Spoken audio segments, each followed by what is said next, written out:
Welcome to the Mind Cuts series. Great to be diving in again. You know, we wade through a ton of information here, studies, articles. Sometimes it feels like deciphering ancient scrolls, all to bring you the core insights. Yeah, the stuff that really matters. So you can get informed quickly. Think of it as your cheat sheet to understanding complex topics, maybe with a few aha moments thrown in. Exactly. And for this deep dive, we're plunging into something fundamental to all of us. Aging, health, and fitness. Right. We've got this fascinating Inclustrad text as our source, and our goal is really to cut through the myths. Get straight to the practical stuff. Yeah, the actionable advice that can truly make a difference in how we live and age. Okay, so what are the big questions this source material throws at us? What should we be thinking about as we dive in? Well, it really challenges our assumptions about when we start to become old. You know. That whole idea is kind of fuzzy anyway. It is. And it asks us to consider the pivotal role of our 30s and 40s as a period for serious health investment. The critical decade. Exactly. It also delves into the often overlooked complexities of sleep in midlife for both men and women, going beyond just not sleeping well. Oh, interesting. What else? And it doesn't stop there, right? We're also looking at what it actually means to improve our bodies. Like, is it just about the number on the scale, or... Or is there something more to it? Plus, the text gets into the nitty-gritty of exercise. What works, what doesn't. And why things like V2 Max should even be on our radar. I've heard of that. Absolutely. We're also going to unpack the mysteries of stubborn belly fat. Try to understand what distinguishes a truly healthy athlete from one who's just really good at their sport. That's a good one. And explore concrete ways to gauge our own well-being beyond just a vague feeling of okay. Because fine isn't really the goal, is it? Not really. And for anyone who's ever said, I don't have time, we'll look at how to weave healthy habits into the fabric of our daily lives and relationships. Okay, and I know it also touches on the body-brain connection. Yes, that crucial link. And the surprisingly active role of our bones, plus how to keep our bodies moving well as we age. Wow, okay. It sounds like a pretty comprehensive look at what it takes to really thrive. It really is. So this idea of when we become old, the text suggests it's less about a number and more about our outlook on the future, right? That's a powerful point. It's not necessarily this inevitable decline. The text argues that by actively engaging with our health now, like focusing on movement, sleep, nutrition. Exactly. How our bodies move, how well we sleep, what we eat, and even the quality of our connections with others, we can fundamentally change what our future looks like. So being proactive, not reactive. That's the key. It's about having agency. It's almost like we have more control than we think. And the text really drives this home with a striking statistic, something about doctor's visits. Yeah, the average person between 60 and 80 has 3 doctor's visits a week. 3 a week? Wow. That's a lot. The aspiration, as the text puts it, is to live those later years actively and vibrantly and ultimately to have a peaceful end. But that kind of outcome doesn't just happen by magic, does it? No, it requires conscious effort, real intention. If we don't actively invest in our well-being, well, time will simply take its course. Right. And it's interesting how the text touches on personal experiences. Many of us in our early 20s might feel naturally healthy. Yeah, invincible. Then there could be a dip in our late 20s or early 30s if we lose focus. But with intentional effort in our late 30s, we can often feel our best. It really underscores how our choices shape our experience across the decades. Oh, really? And I found the point about language and mindset fascinating. The way we talk about aging, the expectations we hold, can actually influence how we experience it. It's almost like a self-fulfilling prophecy. Wild. Exactly. So if our perception of aging is so fluid, what are the foundational habits we should be building early on? Okay, let's talk about that. The text really emphasizes the 20 to 30 age range, calls it a golden opportunity. It does. For those listening who are in their 20s, the core message is learning to prioritize your health now, even when it feels like you have endless energy. Especially then. It's about making conscious choices, even if it means sometimes opting for something healthy over immediate gratification. Like respecting yourself enough to make those good decisions most of the time. The text had that interesting framing. Yeah, suggesting a realistic balance. Maybe focus on health and career 5 days a week. Allow for some flexibility. It's about sustainability. Not about being perfect, but consistent. Exactly. And the text points out that neglecting these habits early on can make things much harder later. Trying to lose significant weight in your 40s, for example, is a much steeper climb than preventing that weight gain in your 20s. Makes sense. Precisely. Starting earlier makes healthy habits feel less like a chore and more like a natural part of your everyday life. It becomes ingrained, not an added stressor. Like learning a language when you're young. Good analogy. It just sticks better. But the text also mentions a biological shift around age 40. Does that make it inherently harder to change things like body composition, even if we start making those conscious efforts? Well, yeah, there's evidence suggesting that around age 40, we experience the first significant impact of biological aging. At a cellular level. Right. Our repair mechanisms become less efficient, and even our stem cells aren't quite as robust. It's like our internal machinery starts to require more upkeep. So, less efficient at clearing out the bad stuff and rebuilding the good stuff, that sounds like a bit of a turning point. It can be. But the text also offers hope, saying that lifestyle changes can still rejuvenate these processes. It's not a done deal. Okay, that's good to hear. Exactly. But the emphasis is on being proactive. The text highlights the 35 to 45 age range as a critical decade. The time to establish optimal health habits before this biological shift becomes more pronounced. Precisely. It reframes 40 as midlife and suggests that entering this phase with healthy habits already in place makes navigating it much smoother. Like preparing for a marathon, you don't start training the day before. Exactly. So while it's never too late to start, getting those foundations in place before 40 gives us a significant advantage. Okay, so for those in that 35 to 45 window, what should be the absolute top priorities? What are the non-negotiables? The text emphasizes several key areas. First and foremost is sleep. Sleep. Always comes back to sleep. It really does. Prioritizing consistent quality sleep is foundational. If you're constantly exhausted, it impacts everything else, your energy, your decision-making around food and exercise, even your mood. It's the bedrock, right? Think of sleep as the bedrock upon which all other healthy habits are built. You just can't function optimally without it. Okay, sleep is number one. What comes next? Mobility is another critical area, especially when we start to notice those first little aches and stiffness. Keeping everything moving smoothly. Yeah, maintaining a full range of motion in your joints is crucial for staying active and preventing injuries down the line. Makes sense. And then? Then, muscle and bone health become paramount. This 35-45 window is prime time for building and maintaining bone density. Which peaks around age 30, you said. Right, it peaks earlier. But this is a key time to maintain and slow the decline, and also for preserving and even building muscle mass. The text reminds us that we essentially live off our bone density as we age. Wow, live off it. That really underscores the importance of investing now. And the final priority. Nutrition. No surprise there. The text stresses the need to be more intentional about what we eat. Treating our bodies like a temple, not a trash can. Kind of, yeah. Avoid using it as a garbage can, as the text puts it. Fueling your body properly is essential for energy, recovery, and overall cellular function. So sleep, mobility, muscle and bone health, and mindful nutrition. Got it. Now let's dig deeper into why sleep can become so much more elusive in that midlife 35, 45 plus range. The text had some specific insights, right? For women. Yeah, for women, the text explains that around the late 30s and 40s, there's often a significant hormonal shift.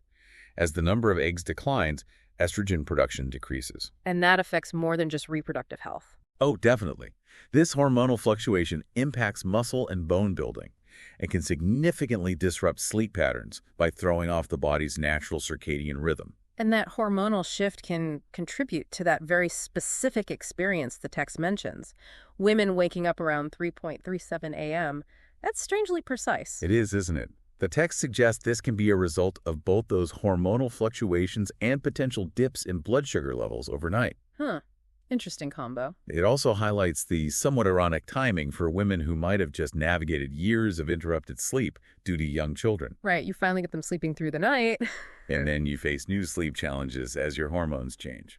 It's tough. What about for men in this age group? What does the text say about their sleep? Men can also start to experience a decline in testosterone levels in their early 40s. Even if it's still technically in the normal range. Exactly. Their individual baseline might have been significantly higher in their 20s and 30s, and this relative drop can be enough to affect their sleep cycles. So whether it's estrogen in women or testosterone in men, hormones play a big role. This begs the question, what practical steps can we take to improve sleep during this time? Okay, the text offers several actionable strategies. Establishing a consistent bedtime and wake-up time, even on weekends, is crucial. Regulating that internal clock. Exactly. Right. Practicing time-restricted eating, finishing your meals relatively early in the evening. The text suggests around 9:30 p.m. So your body isn't digesting while you're trying to sleep? Right. Allows your body to complete digestion before you go to sleep. Makes intuitive sense. What else? The text strongly emphasizes limiting or avoiding alcohol, especially in midlife. Even though it might feel like it helps you fall asleep. Right. It can significantly disrupt sleep architecture, hindering those deep, restorative sleep stages, despite that initial feeling of relaxation. Okay, good to know. Anything else? Supplements. Considering magnesium supplementation before bed is suggested. It can be beneficial for both sleep and bone health. 2 birds with 1 stone. Potentially, yeah. And for women who are taking progesterone, the advice is to take it at night. And those general sleep hygiene practices, dark room, no blue light, still important. Absolutely. Creating a dark, quiet, cool sleep environment, reducing blue light exposure from devices in the hours leading up to bed, avoiding stimulating activities. All crucial. And that 3.37 a.m. wake up, any specific advice there? The text mentions considering blood sugar tips. Maybe a small protein-rich snack before bed could help in some cases, but it's individual. And it mentioned a target for fasting blood glucose. Yes, aiming for 85 or lower for optimal overall health. That number comes up a few times. Okay. Now, for those of us who have, let's say, a less than perfect sleep history years of demanding jobs, young kids, can we ever truly recover that lost sleep? $1 million question. The text suggests you likely can't fully restock years of significant sleep deprivation. Like that 11 years of not sleeping example. Sounds rough. Yeah, it emphasizes the cumulative impact. However, the crucial message is that it's never too late to start prioritizing sleep. So making positive changes today can help. Yes, it can begin to reverse the negative effects and contribute to feeling biologically younger going forward. It's about starting now. That's encouraging. What about parents who are currently in the thick of it? Young kids, unavoidable disruption. Right. The text offers a few practical tips. Yeah. First, establish predictable sleep schedules for children as soon as they're developmentally ready. Easier said than done sometimes, but crucial. Definitely. Second, give yourself permission to give yourself grace to nap when the children nap. Don't feel pressured to do chores. Resist the urge to be productive. Exactly. Rest is productive. And finally, be mindful that while a glass of wine might seem relaxing after a long day, It can actually mess with your already fragile sleep even more. precisely. That whole idea of reaching for something to relax when we're actually just sleep deprived is so common. But the text talks about cortisol levels, right? Yeah, elevated cortisol can create this false need for activities like alcohol or binge-watching stimulating TV shows that are actually counterproductive. When really sleep would be way more rejuvenating. Exactly. Prioritizing actual sleep would be far more beneficial. The text suggests creating calming bedtime rituals, reading, soothing music, warm tea. Things that signal to your body it's time to wind down. Yes, avoiding that stimulating content right before bed. And the reminder that, Netflix will still be there tomorrow.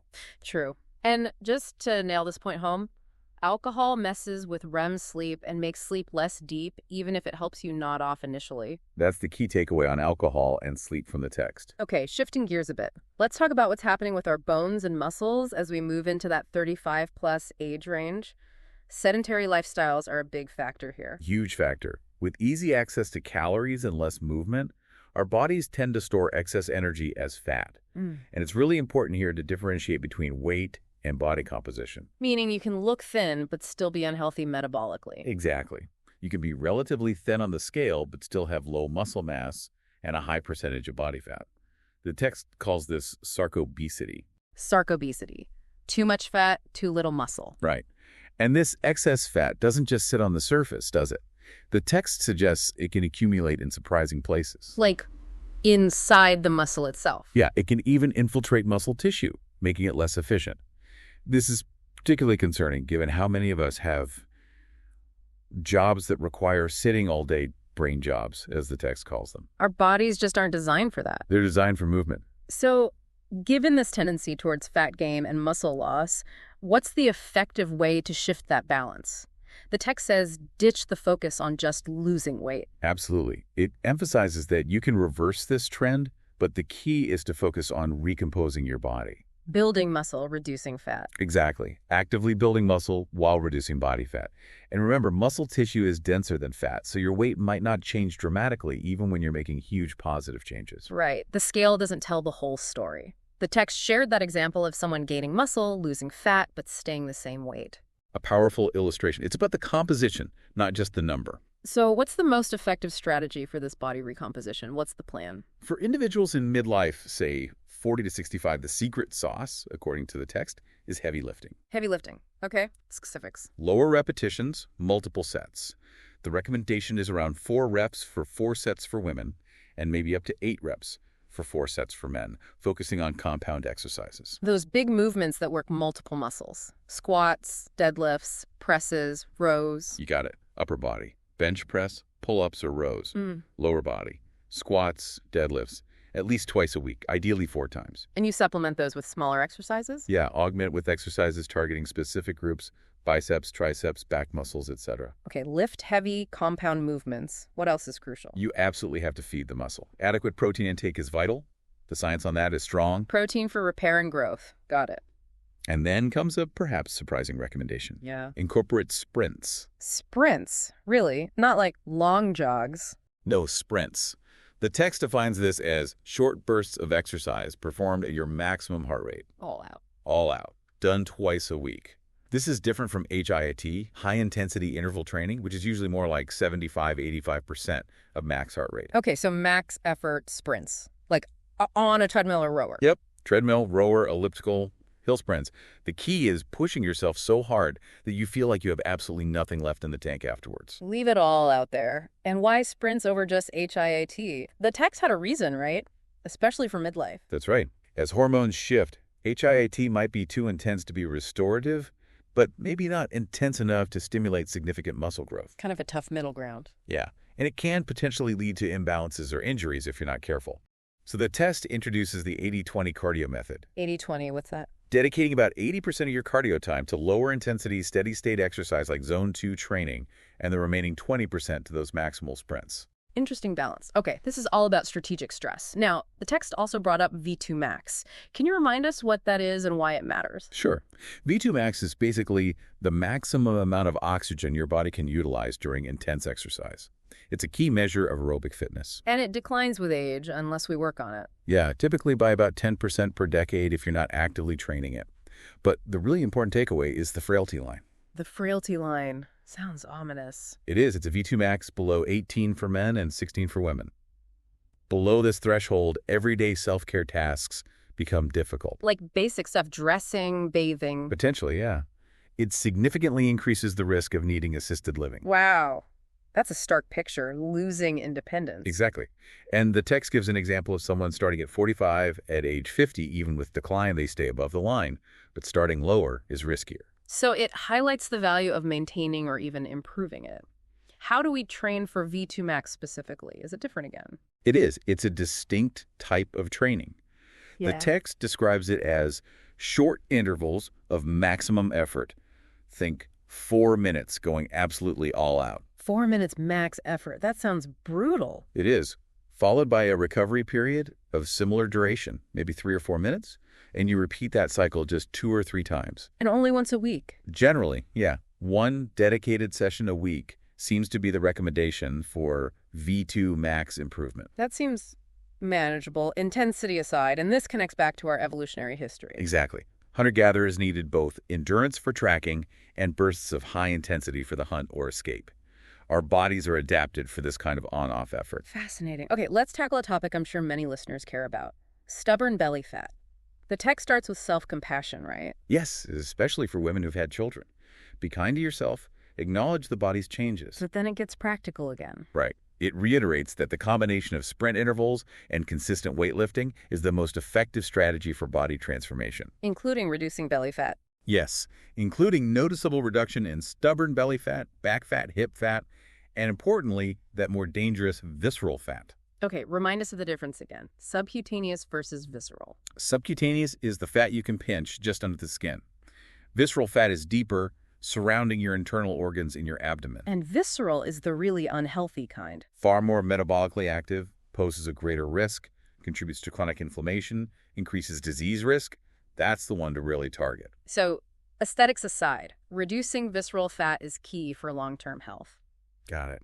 Now, the text also had an interesting take on defining healthy athletes versus just fit ones. Yeah, it gave examples like soccer players, lots of running at different speeds, or rugby players, running, sprinting, and strength, even ballet dancers. Ballet? Really? Surprising, right? Requires incredible aerobic and muscular endurance. These sports tend to build a good balance. And it contrasted that with some athletes who might be super fit for their sport, but maybe not optimally healthy overall. Yes, it mentioned professional football linemen as a group with higher rates of metabolic syndrome and earlier mortality, despite their amazing strength. So elite fitness in one area doesn't guarantee overall health. Not necessarily. It's about the balance. Which leads perfectly to how we should measure our own health, beyond just feeling okay, because fine can be deceptive, as the text says. Exactly. That feeling of fine can mask underlying issues. If you're constantly tired, sleeping poorly, lacking energy for life, that's a signal. Don't ignore those signals. Right. Relying only on feelings has limits. Objective data, blood tests, checkups can reveal things you're not aware of. Absence of symptoms doesn't mean optimal health. So don't just settle for fine, be proactive. What about workout duration? How much time do we really need? The text suggests there's no single magic number for weightlifting. Could be 30 minutes, could be an hour, depends on your routine. And for that 80-20 cardio? Maybe around 45 minutes for the lower intensity part, plus about 15 minutes for the sprints, including warm-up, cool-down. So effective workouts don't have to take hours and hours. Not at all. Consistency and the type of exercise matter more than just sheer time spent. Which brings us to that classic excuse, I just don't have 20 minutes. The text pushes back on that, gently but firmly? It does. It encourages an honest look at how we spend our time. How much time goes to scrolling, or maybe excessive tidying? Guilty as charged sometimes. We all are. It's about reevaluating priorities, recognizing the huge long-term ROI of investing even small bits of time and health. And I loved the pivot to integrating fitness into relationships. It doesn't have to be a solo grind. Absolutely not. Make it social.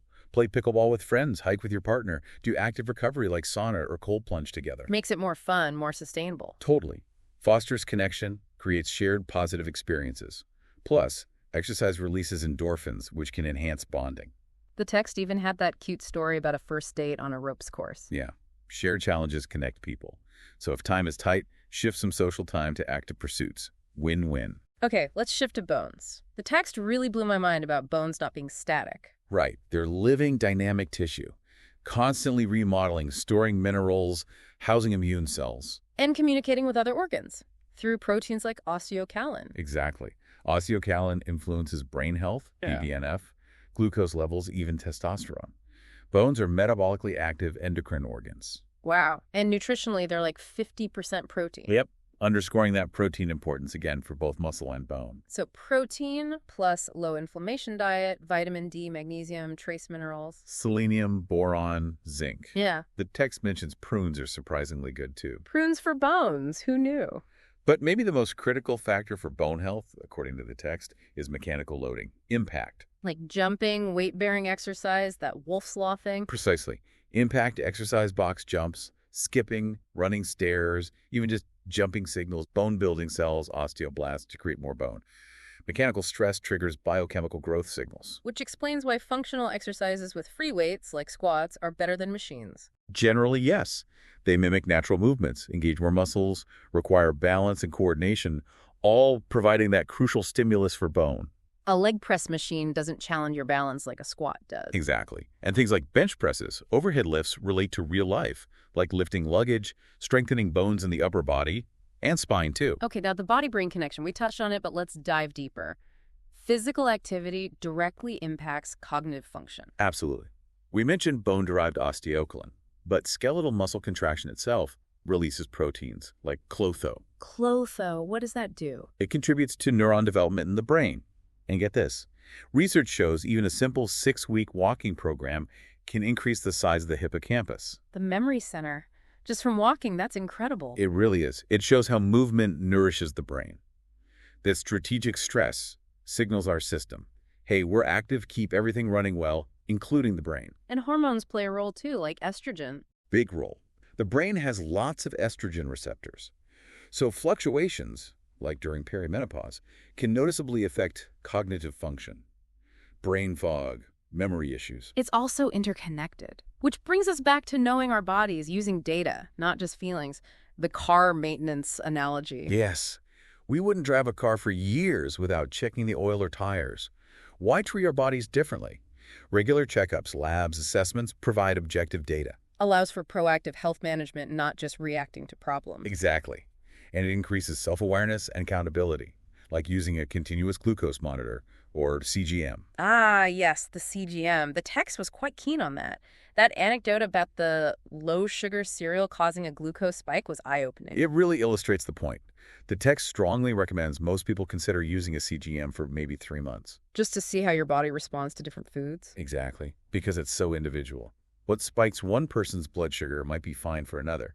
The text shares a personal experience of using one for a year, learning about food, stress, even surgery's impact. And it reinforces that goal of fasting glucose at 85 or below. Yes, emphasizing the increased diabetes risk for every point above that, and the link between diabetes and Alzheimer's is all connected. Okay, we've covered strength, cardio, nutrition, brain health. What about mobility? Keeping things moving smoothly as we age. Crucial. A well-rounded program needs flexibility, mobility, aerobics, load-bearing exercise, and equilibrium foot speed. So maintaining full range of motion in all joints. Absolutely essential to prevent stiffness, pain, that shuffling gait. Daily dynamic warm-ups are key. Like arm circles, trunk twists, hip rotations. Exactly. Taking all major joints through their full range. Practices like Tai Chi, Pilates, yoga are also fantastic. Why do we get stiffer anyway? Something about collagen. Yeah. Tendons and ligaments can stiffen due to collagen cross-linking over time. Regular movement through the full range helps counteract this. So if you have tight spots, start every workout with dynamic warm-ups targeting those areas. Great strategy. Full arm circles, trunk rotations, hip rotations, maybe specific stretches like 90-90 for hips or bookends for the lower back. And finally, balance and agility. Preventing falls is huge. Huge. Falls can be devastating, even with strong bones and muscles. Simple balance retraining helps. Like standing on one foot while brushing your teeth. Perfect example. Alternate legs. Aim for maybe 20 seconds per side. And retraining foot speed and agility, even with simple drills, helps those neuromuscular pathways react quickly to prevent a stumble becoming a fall. This has been so comprehensive on the physical side, but the text didn't stop there, right? It dove into the emotional and psychological aspect. Yes, and this is so important because often the biggest barriers aren't knowing what to do, but the emotional stuff. Like eating feelings, stress-induced inactivity. Lack of self-compassion, a negative vision of the future, these can sabotage everything. The text links vision casting, really picturing that healthier future to actually making it happen. Believing you're worthy of it. Why do people struggle to prioritize themselves? Often, it's putting others first: partners, kids, jobs, or a lack of deep-down self-worth, or reverting to unhealthy comfort zones under stress. But the text makes the point that neglecting yourself ultimately makes you less able to care for others, right? Exactly. You might even become more of a burden. It underscores that believing you're worthy of daily health investment isn't selfish. It's essential. It's essential for your own well-being and your ability to show up for others. True safety and well-being, the text concludes, come from strength, mobility, and brain health. Wow. Okay, this has been an incredibly insightful deep dive. So much packed into this inclustrad text. Absolutely. Investing in health is truly a holistic journey, physical, mental, emotional.